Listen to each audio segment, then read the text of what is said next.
Listo, entonces. Bueno, buenos días. Retomamos entonces nuestra lectura. Estamos haciendo como una lección continua del libro, intentando descubrir en él las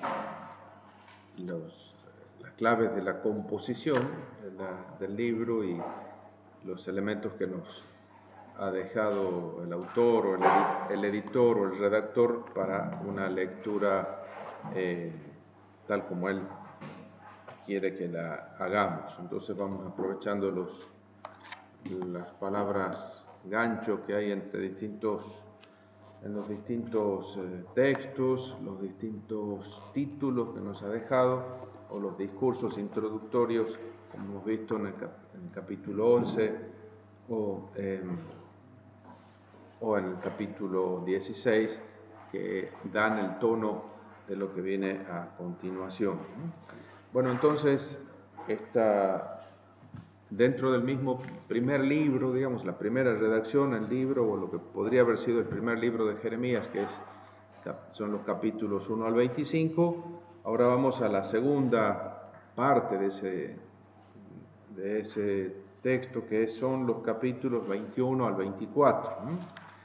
Hemos visto los primeros 1 al 10, los primeros ciclos de profecía, 11 al 20, el profeta comprometido con su misión, las dificultades del diálogo con el pueblo y con Dios, y ahora capítulos 21 al 24, el juicio particularizado. Entonces Adonai construirá y plantará a los exiliados, ¿no? Después eso se concluye con el capítulo 25, o al menos con los primeros 13 versículos de ese capítulo. Entonces, una vez que hemos terminado este conjunto de los capítulos 1 al 20 con la confesión esta de Jeremías, el final, tejida de expresiones de confianza en la justicia divina, pasamos a este bloque, 21 al 24, diríamos. Jeremías aquí va a reprocharles a las autoridades del país, a los reyes, a los profetas, a los sacerdotes, el incumplimiento de sus responsabilidades personales, es decir, de la misión que Dios les ha encomendado respecto de su pueblo. Bueno, no obstante algunas referencias históricas, el orden de los textos no es un orden cronológico. Aquí entonces, en respuesta a una consulta que le hacen, Jeremías anuncia la caída del rey Sedecías y el saqueo de la ciudad de Jerusalén. Noten que este binomio, rey y ciudad, son siempre muy importantes, son dos elementos muy vinculados entre sí, el rey y la ciudad, ¿no? Y ambos, el rey y la ciudad, tienen un alcance simbólico, digamos, son magnitudes que pueden simbolizar, encarnar, personificar la suerte de una comunidad, ¿no? Esa comunidad se puede identificar tanto con su ciudad como con el rey. Y en la simbólica bíblica, normalmente la ciudad es un símbolo femenino y el rey un símbolo masculino, ¿no es cierto? Lo que nosotros veíamos el año pasado cuando estudiábamos Isaías, ¿no? ¿Se acuerdan ustedes que en los capítulos 36 al 39 teníamos en esos relatos también presentes las dos figuras, ¿no? La del rey, Ezequías en ese caso, y la ciudad de Jerusalén, Sión, ¿no? Ambos en peligro de muerte, salvados milagrosamente por Dios, gracias a la intervención del profeta, ¿no? Aquí también vamos a ver vinculadas estas dos entidades, el rey, Sedecías en este caso, y la ciudad de Jerusalén, pero a ambos se les anuncia la desgracia, la muerte, el destierro, la muerte del rey y el saqueo de la ciudad, que se equipara como una violación o un ultraje de una mujer. Capítulo 21, entonces, los versículos 1 al 10, son un texto que remite al periodo del asedio de Jerusalén del 588. Ya estamos entonces próximos a la caída.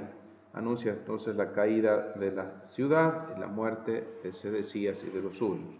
Palabra que le llegó a Jeremías de parte del Señor cuando el rey Sedecías mandó a Pashur, hijo de Malaquías, y al sacerdote Sofonías, hijo de Maasías, con este mensaje: por favor, consulta de nuestra parte al Señor.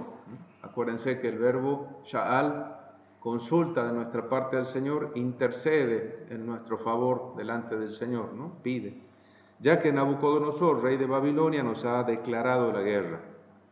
Tal vez el Señor realice en nuestro favor sus admirables acciones para que deje de amenazarnos.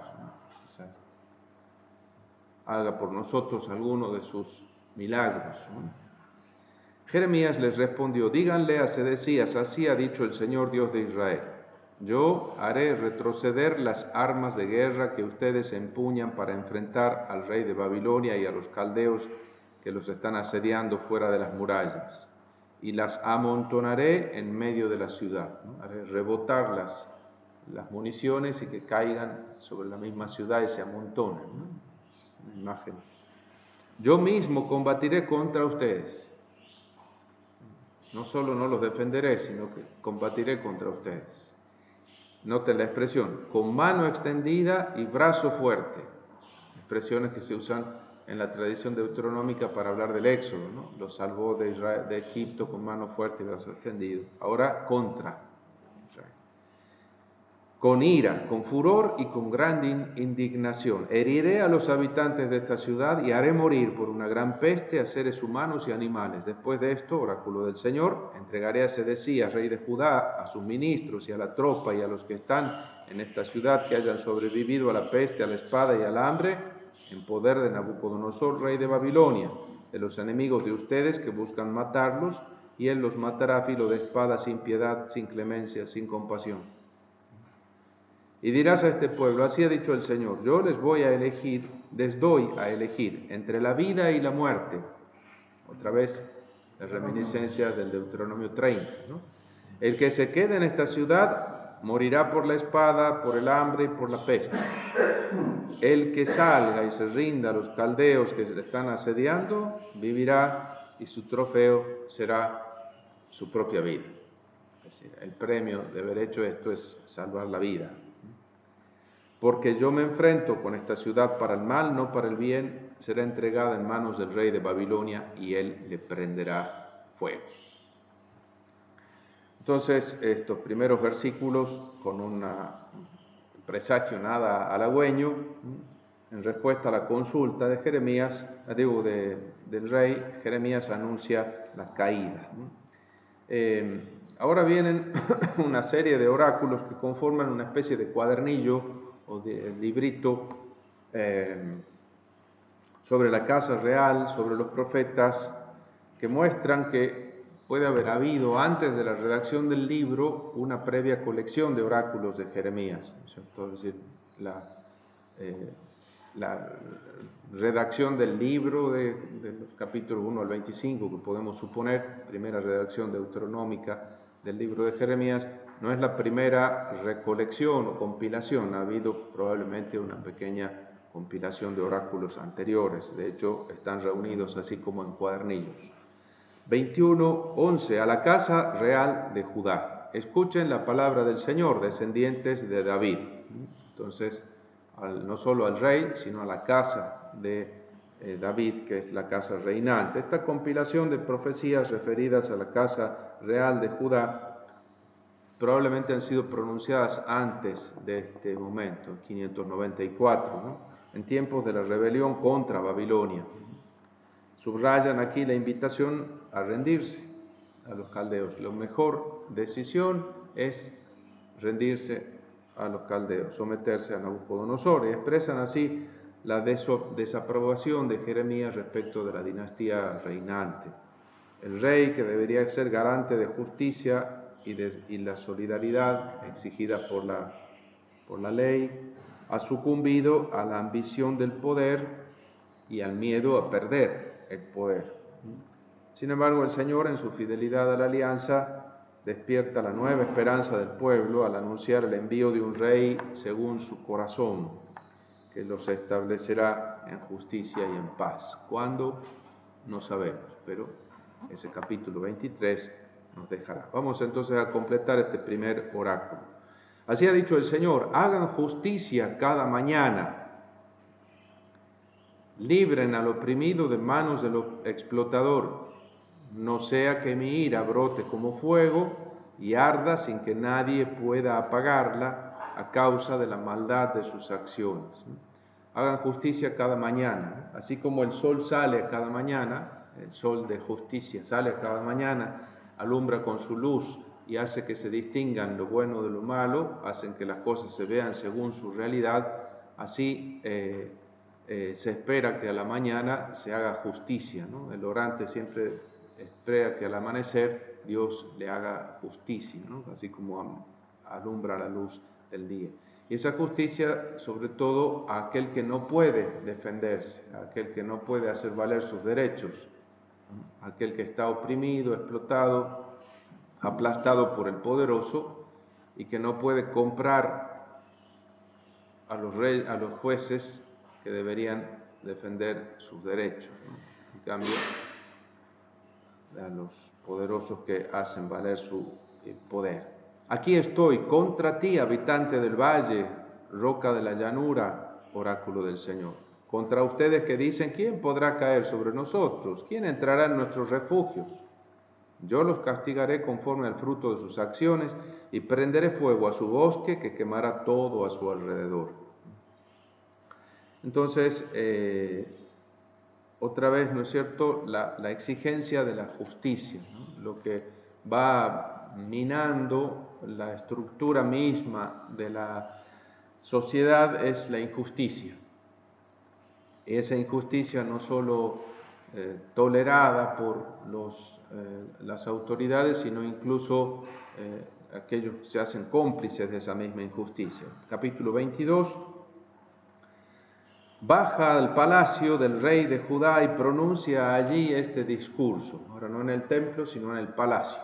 Dirás: escucha la palabra del Señor, rey de Judá, tú que te sientas en el trono de David, y también tus ministros y tu pueblo, tu gente, podría decir, ¿cierto? Pueblo se puede traducir a por gente, que entran por estas puertas, el lugar donde se hace justicia. Las puertas del palacio es el lugar donde se establece la sede judicial, las puertas de la ciudad, ¿no? Una puerta por donde siempre pasa gente, siempre hay testigos para poder refrendar las documentaciones, para poder firmar las actas, ¿no? La puerta de la ciudad.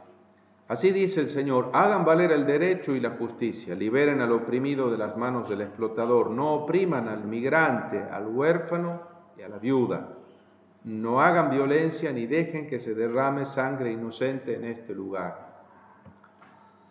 Fíjense la preocupación por los elementos más débiles de la sociedad. Eso es la característica del proyecto social que Dios le da a Israel como signo identitario, ¿no? Si ha sacado a esta gente de Egipto es para constituir con ellos una sociedad alternativa, diferente, de contraste frente a las sociedades que se estructuran conforme al modelo de las monarquías como las de Egipto, ¿no? Sociedades estratificadas y con un poder que se impone por encima de los demás. El proyecto social que Dios le regala a Israel es distinto, ¿no? Un proyecto que se expresa en las codificaciones de leyes. Hay como 3 codificaciones: la del Código de la Alianza, la del Código Deuteronómico y la del Código de Santidad, de distintas épocas de la historia de Israel. En ella siempre se encomienda a las autoridades defender a aquellos a quienes Dios defiende: el huérfano, la viuda, el inmigrante, ¿no? Aquellos que no tienen cómo defenderse, no tienen ni siquiera familia que saque la cara por ellos, a ellos los defiende Dios. Y así, entonces, ese es el signo de Israel. Acuérdense, eso es interesante estudiar, sobre todo la motivación que Dios le da a las leyes, ¿no? En la proclamación de las distintas leyes, de los distintos códigos, siempre está la estipulación de la ley y la fundamentación. No oprimirás al extranjero. Recuerda que fuiste extranjero en Egipto. No oprimirás, tratarás bien al esclavo. Acuérdate que fuiste esclavo en Egipto. Es decir, esa fundamentación en la propia historia, en el propio origen de Israel, es decir, esa fundamentación en la acción de Dios en la historia de Israel. Tenés que comportarte con ellos como Dios se comportó contigo, con vos. Entonces, si de verdad ponen en práctica esto, por las puertas de esta casa seguirán entrando reyes que ocupen el trono de David, y entrarán montados en sus carros y en sus caballos, con sus ministros y su gente. Pero, si no escuchan estas palabras, yo juro por mí mismo que este palacio se convertirá en ruinas. Es decir, la autoridad se legitima por el ejercicio de la justicia. Caso contrario, pierde su legitimidad y está destinada a caer. Tú eres para mí como Galaad, como la cumbre del Líbano, pero te juro que te convertiré en un desierto, como ciudades deshabitadas. Convocaré devastadores contra ti, cada uno con sus armas, para que corten lo mejor de tus cedros y lo arrojen al fuego. Muchos pueblos pasarán junto a esta ciudad y se preguntará, ¿por qué el Señor ha actuado de esta manera con esta gran ciudad? Y responderán, porque ellos abandonaron la alianza del Señor, su Dios, adoraron a otros dioses y les rindieron culto. Y aquí hay un oráculo sobre Salum. Salum es Joacás, el primer sucesor de Josías, a quien el rey de Egipto sacó destronó y se llevó exiliado a Egipto, y allí murió. Dice, no lloren por un muerto ni hagan duelo por él, lloren más bien por quien se marcha, porque jamás volverá a ver el país donde nació. Si no estén llorando por Joacás, lloren ahora por Jeconías. Así dice el Señor acerca de Salún, hijo de Josías y rey de Judá, que reina en lugar de su padre Josías y que ha salido ya de este lugar. Jamás volverá aquí. En el lugar donde ha sido deportado, allí morirá y no volverá a ver jamás esta tierra. Bueno, a Joaquín, ahora, hijo de Josías, ay del que edifica su casa despreciando la justicia y sus pisos altos, quebrantando el derecho, haciendo que su prójimo trabaje de balde y sin pagarle su jornal. Él piensa, me construiré una casa enorme con pisos altos y amplios, le abre ventanas, la reviste de cedro, la pinta de rojo. ¿Tu reinado consiste en competir en construcciones de cedro? Tu padre no comía y bebía, pero también practicaba el derecho y la justicia. Y entonces le fue bien.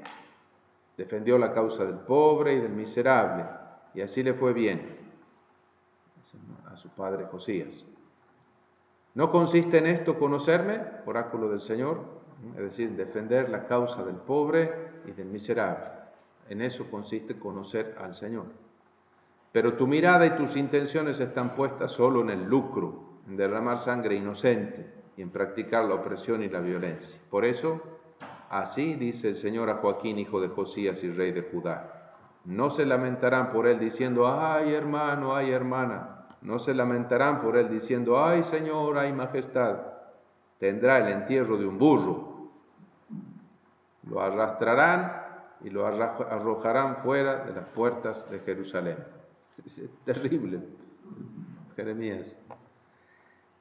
Bueno, y después habla, entonces va repasando, ¿no? los sucesores de Joaquín. Primero sobre Joacás, apodado Salum, después sobre Joaquín y ahora sobre Jeconías, hijo de Joaquín.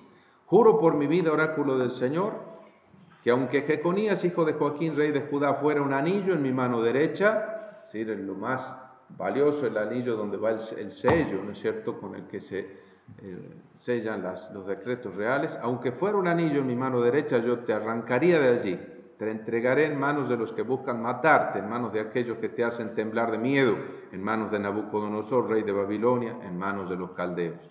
Te expulsaré a ti y a tu madre, la que te dio a luz, a un país distinto de aquel en que nacieron, y allí morirán. Pero el país al que ellos desean volver, no volverán. Contrarrestando todas las esperanzas, una vez que se recopilan todos estos oráculos y se publican precisamente en el tiempo en que está exiliado Joaquín allá, esto viene a disipar todas las esperanzas de retorno de esa comunidad exiliada. Este hombre, Jeconías, ¿es acaso una jarra despreciable y rota, un recipiente que nadie quiere? ¿Por qué él y su descendencia fueron expulsados y arrojados a un país que no conocían? Tierra, tierra, tierra, escucha la palabra del Señor. Así dice el Señor.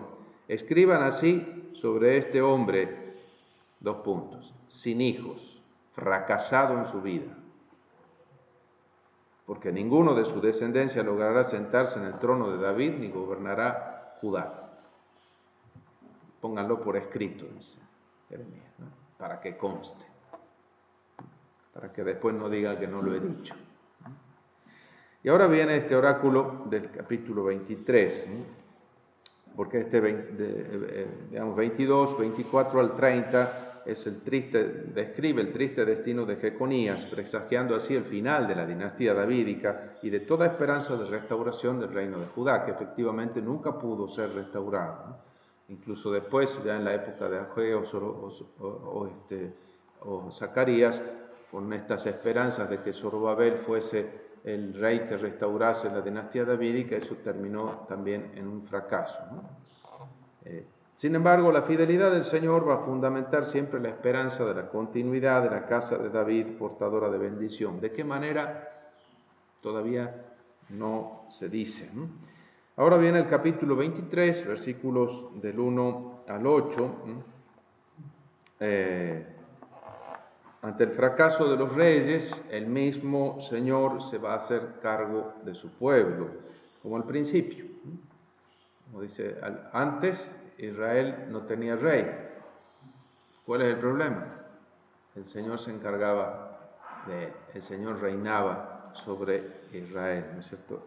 Suscitará jefes que cumplan de verdad su misión. Entonces va a haber aquí un oráculo con la imagen del pastor que remite siempre en el oriente a la función del rey, ¿no? El pastor es la imagen clásica del rey en el Medio Oriente antiguo, y que aquí va a integrar la memoria de David como rey ideal, como pastor elegido por Dios para conducir a su pueblo, ¿no? Fíjense que así aparece en el primer libro de Samuel, capítulo 16, ¿no? Ay de los pastores que dejan que las ovejas de mi rebaño perezcan y se dispersen. Por esto así dice el Señor, Dios de Israel, acerca de los pastores que apacientan a mi pueblo. Ustedes son los que ahuyentan y dispersan a mis ovejas y no se ocupan de ellas. Pero ahora yo mismo me ocuparé de ustedes para castigar la maldad de sus acciones, oráculo del Señor.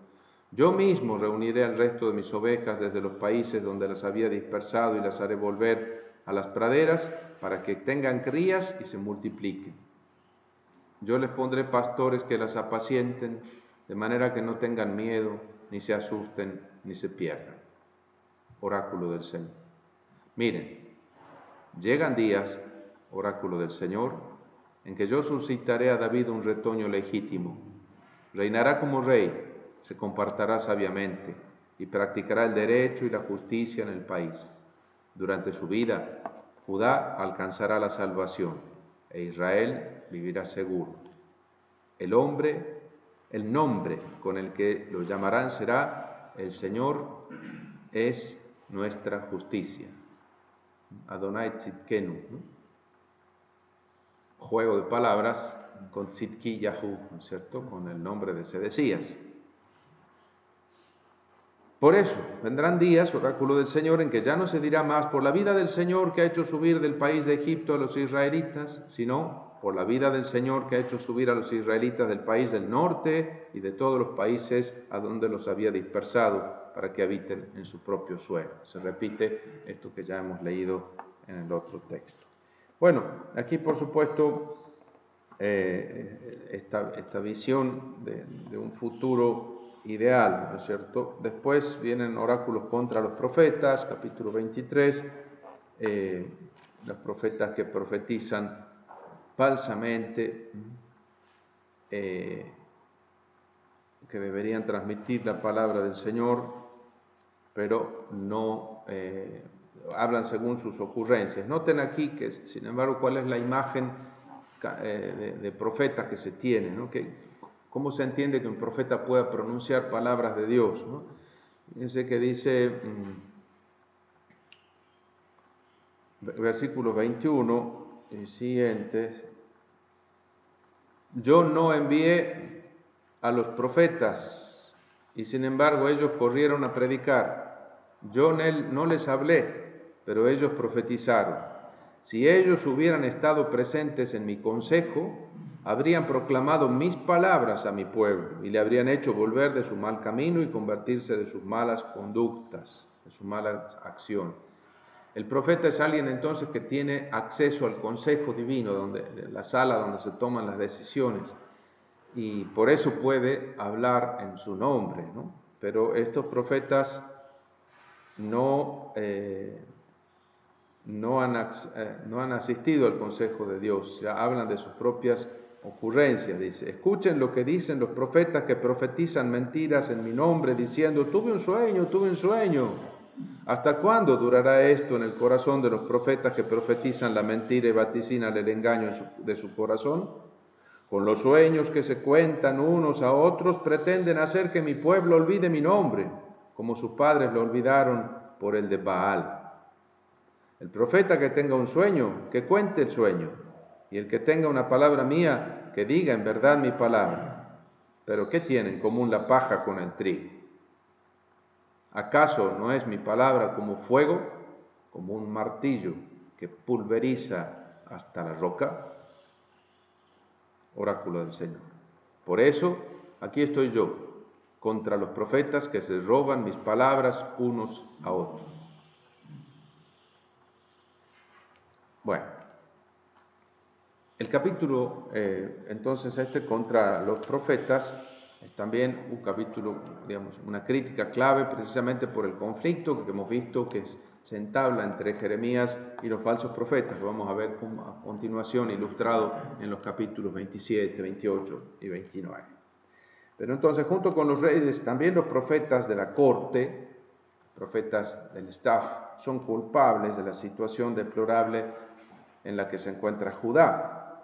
Su vida inmoral los descalifica como portavoces de Dios y demuestra al mismo tiempo la falsedad de sus oráculos, porque no escuchan a Dios en sus vidas, tampoco pueden ser mensajeros auténticos de la palabra de Dios para su pueblo.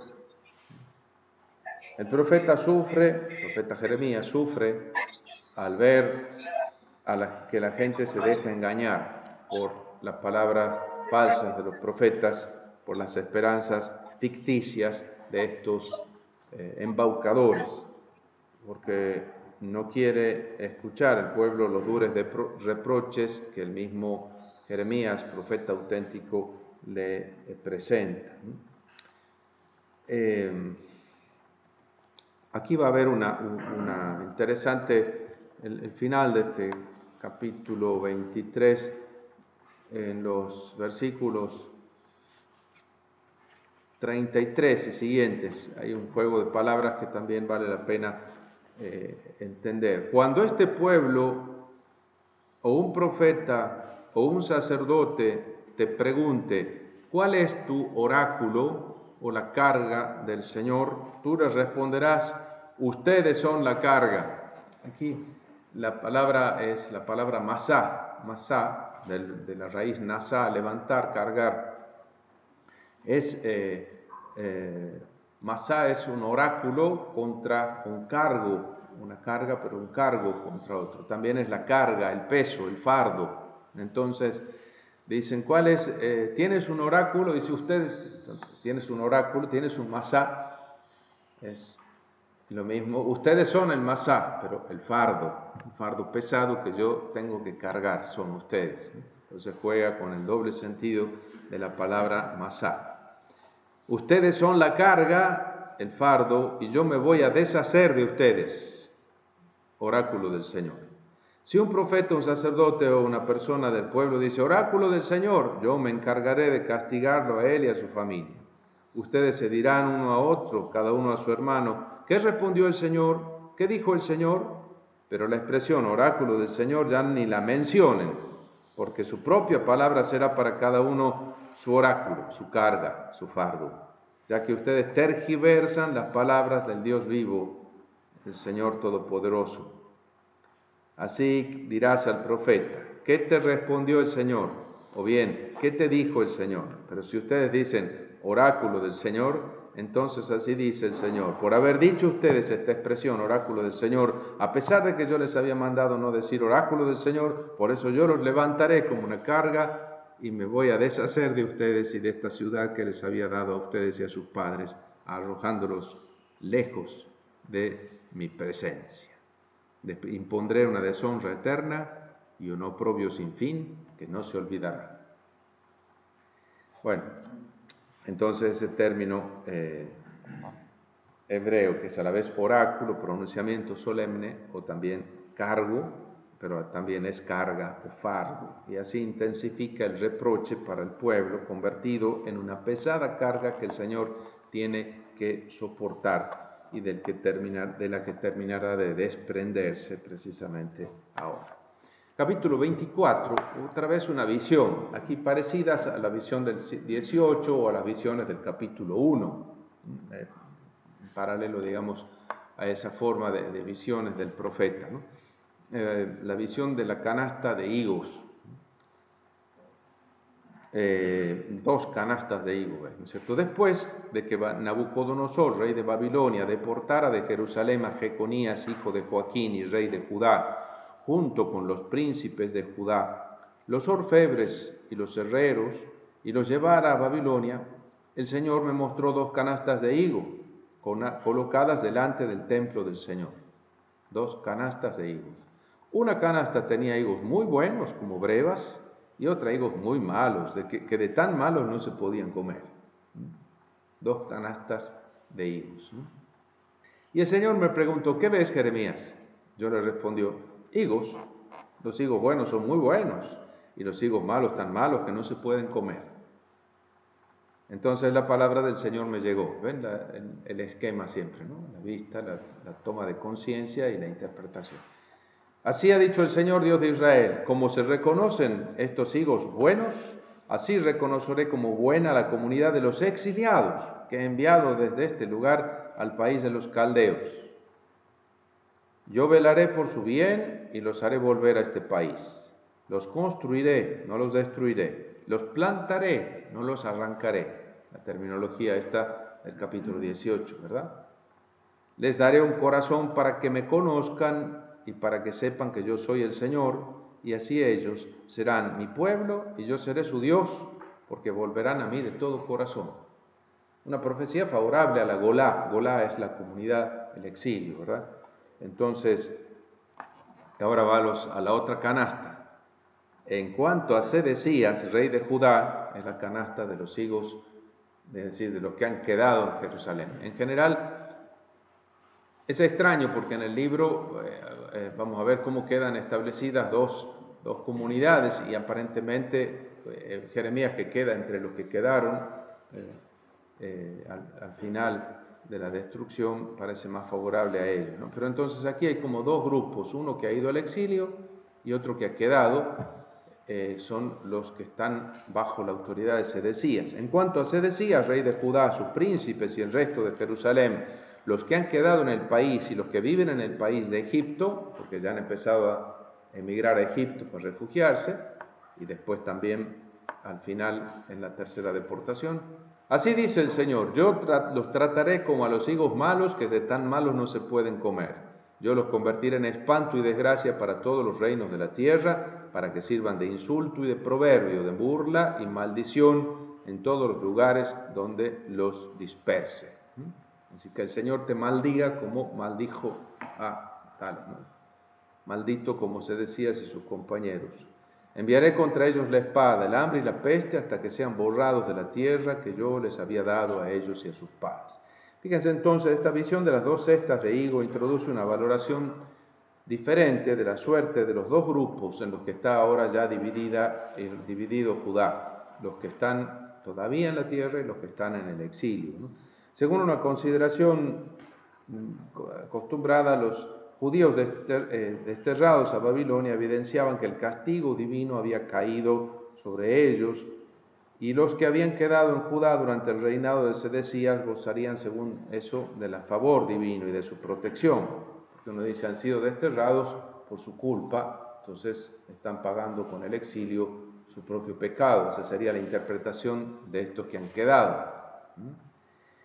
Sin embargo, la predilección divina que revela el profeta es a la inversa, ¿no? El objeto de la misericordia divina son los exiliados, a quienes se les garantiza el futuro, su vuelta a la tierra prometida y el verdadero conocimiento del Señor de la alianza, ¿no? Este va a ser un problema permanente, ¿no? Porque ¿quién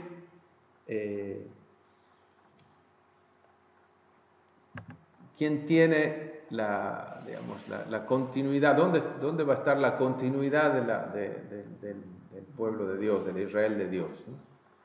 ¿Quiénes son los continuadores de esta herencia, de esta alianza, ¿no? ¿Quiénes son los herederos de esto? Los que han ido al exilio o los que se han quedado, ¿no? En Isaías, en el Deutero Isaías, en el Trito Isaías, aparece también con claridad este conflicto, y el conflicto sobre todo se va a aparecer cuando vuelvan, porque los que quedaron en la tierra, todavía estamos, ¿no es cierto?, antes del exilio, pero el conflicto se va a encender mucho más después, porque unos van a decir, nosotros somos el auténtico Israel, porque nosotros hemos quedado aquí, el Señor nos ha purificado de ustedes, los ha expulsado al exilio, ¿no? Y los otros van a decir, no, nosotros somos los que hemos sido purificados en el crisol de la aflicción y ahora volvemos a traer la bendición a esta tierra, y ustedes han quedado aquí, pero son olvidados de Dios, ¿no? Entonces ese conflicto va a ser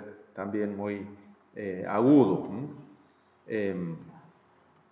Bueno, aquí entonces en cuanto a esta cuestión de la bendición o la continuidad del proyecto de Dios, por dónde va a venir. Bueno, y de aquí pasamos entonces a la idea de que la destrucción no va a ser total, hay una esperanza de continuidad. No sabemos todavía dónde. Unos piensan que con los que quedan y otros que con los que se han ido. Pero la profecía de Jeremías dice, no, aquí no hay esperanza porque también estos van a ir a la destrucción y al exilio, ¿no? De hecho, eso va a pasar en el 587. Capítulo 25, aquí, por supuesto, en el capítulo 25 tenemos un problema serio desde el punto de vista de la crítica literaria, es decir, de la composición, de la redacción del capítulo, porque a sugerencia de 25.13 hay un cambio, 13b, ¿cierto? Lo que profetizó Jeremías contra las naciones es 13b, que parece dar origen o título a otro conjunto, ¿no? Parece el capítulo 25 la conclusión de un primer bloque, de un primer libro de Jeremías, ¿no?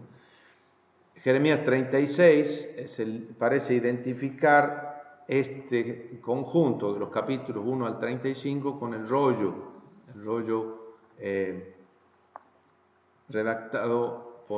escrito por Baruch bajo el dictado de Jeremías, ¿sí? El rollo del 605. Las profecías que preceden se resumen aquí en 25, 1 al 13. Pero Babilonia, el instrumento de Adonai, va a ser alguna vez también castigada, ¿no es cierto? Vamos a ver el capítulo 25 que concluye este conjunto. Palabra que le llegó a Jeremías acerca de todo el pueblo de Judá, el año 4 de Joaquín, hijo de Josías, rey de Judá. Este era el primer año de Nabucodonosor, rey de Babilonia, Esto fue lo que dijo el profeta Jeremías acerca de toda la gente de Judá y de todos los habitantes de Jerusalén. Desde el año 13 de Josías, hijo de Amón, rey de Judá, hasta el día de hoy, es decir, durante 23 años, me ha llegado la palabra del Señor y yo se las he transmitido a ustedes día tras día, pero ustedes no la han escuchado. El Señor les envió puntualmente a todos sus servidores, los profetas, pero ustedes no los han escuchado ni han puesto atención para oír lo que decían. Que cada uno se convierta de su mala conducta y de la maldad de sus acciones, y entonces habitarán en la tierra que el Señor les dio a ustedes y a sus padres desde siempre y para siempre. No sigan a otros dioses para rendirles cultos y adorarlos. No me ofendan con los ídolos que ustedes mismos se han fabricado y yo no los castigaré. Pero ustedes no me escucharon, oráculo del Señor, sino que siguieron ofendiéndome con los ídolos que ustedes se habían fabricado para perjuicio de ustedes mismos. Por eso, así dice el Señor Todopoderoso, como ustedes no han escuchado mis palabras, yo mando reclutar a todas las familias del norte, oráculo del Señor, a mi siervo Nabucodonosor, rey de Babilonia, y los traeré contra este país, contra sus habitantes, contra todas estas naciones de alrededor, y así los exterminarán y los convertirán en desolación, en objeto de burla y en ruinas eternas.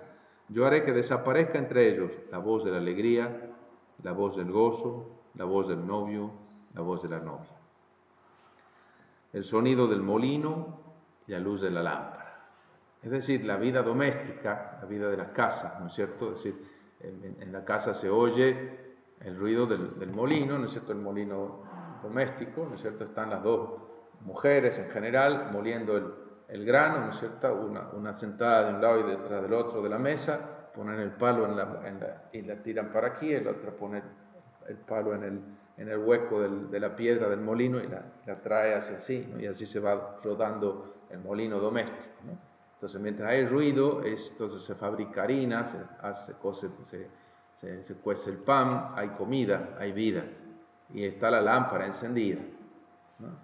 En cambio, la visión es la extinción de la vida. Ya no se va silenciando el ruido del molino y se va apagando la luz de la lámpara, ¿no es cierto? Claro.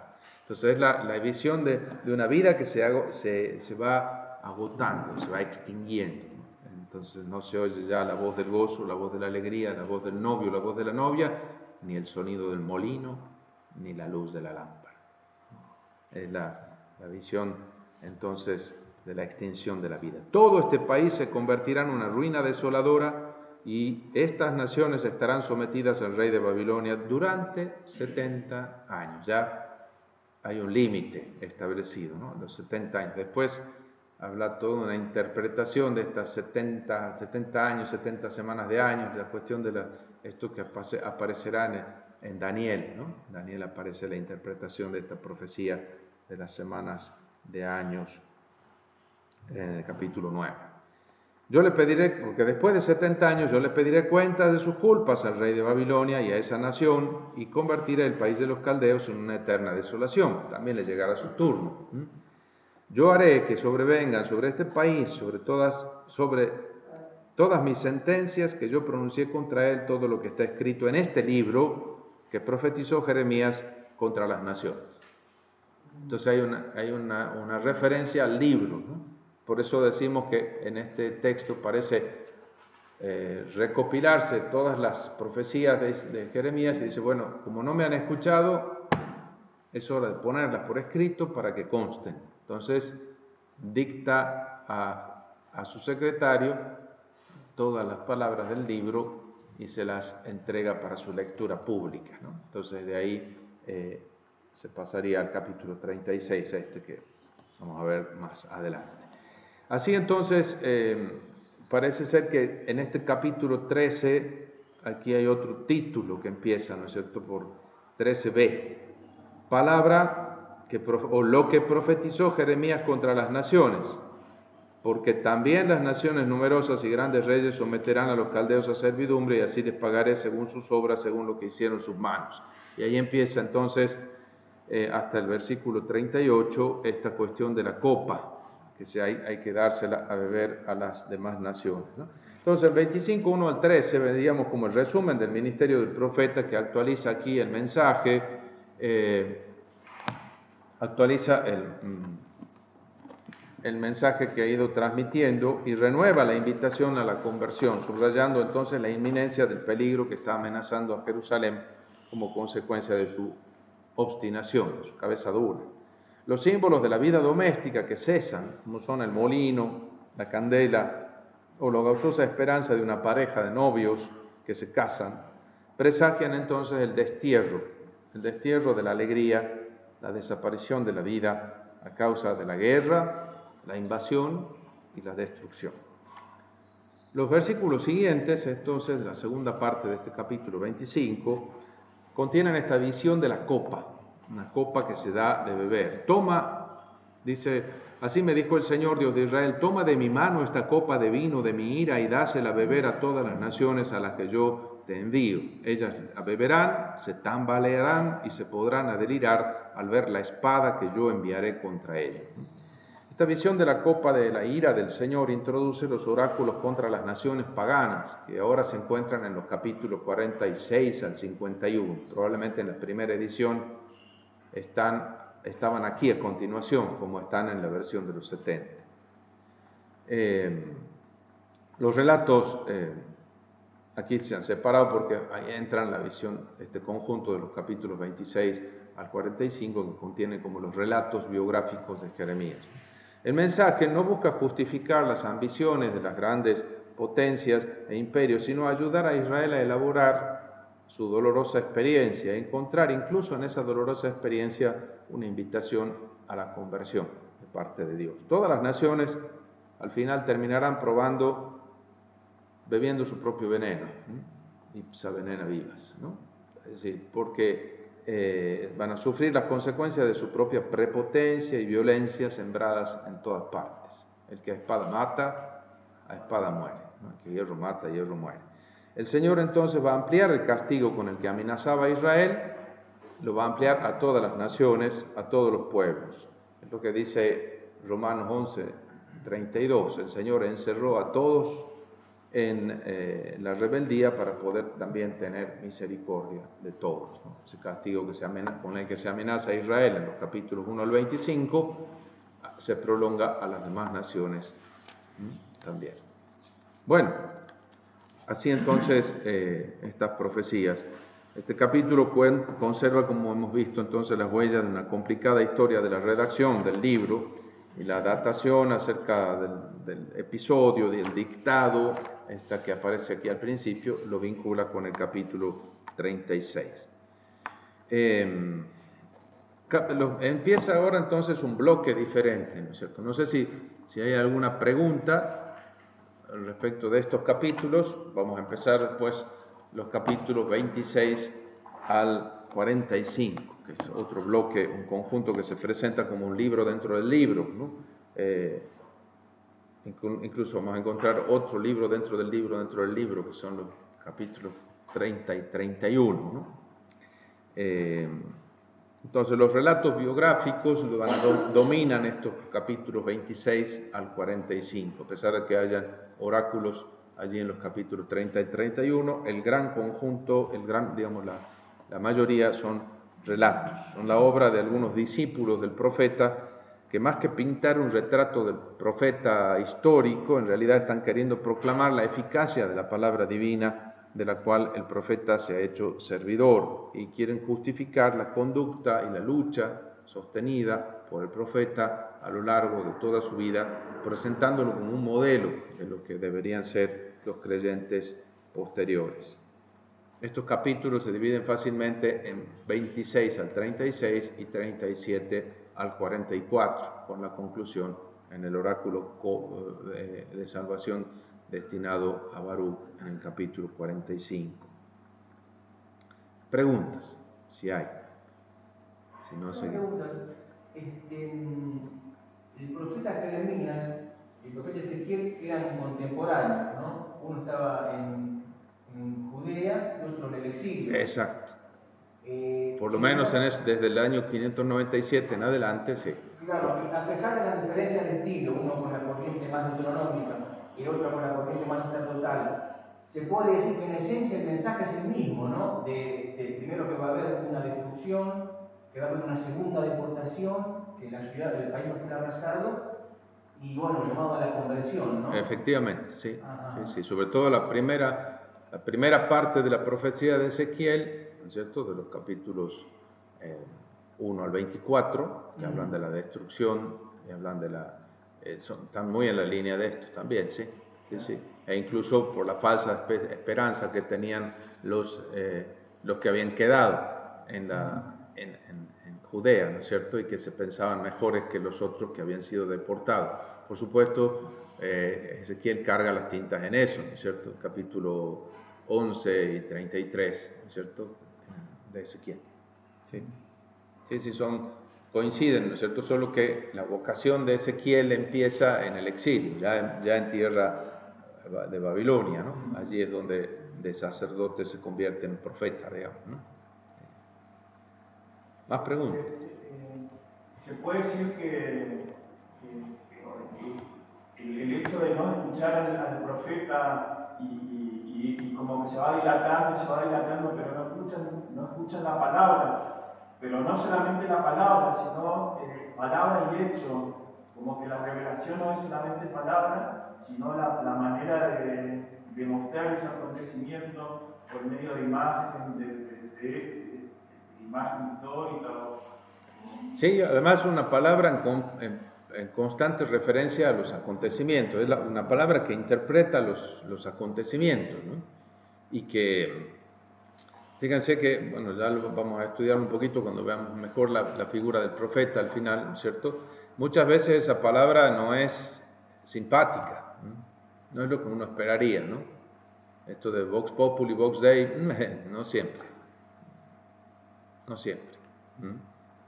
Muchas veces la Vox Dei va contra la Vox Populi, sí, no siempre. El discernimiento es siempre indispensable, ¿no? Entonces muchos lo toman a Jeremías como un vendepatria, como un colaboracionista, como un derrotista, porque está invitando a la sumisión a Babilonia, entonces va en contra de todas las expectativas nacionalistas del partido reinante, digamos así, y de mucha de la gente.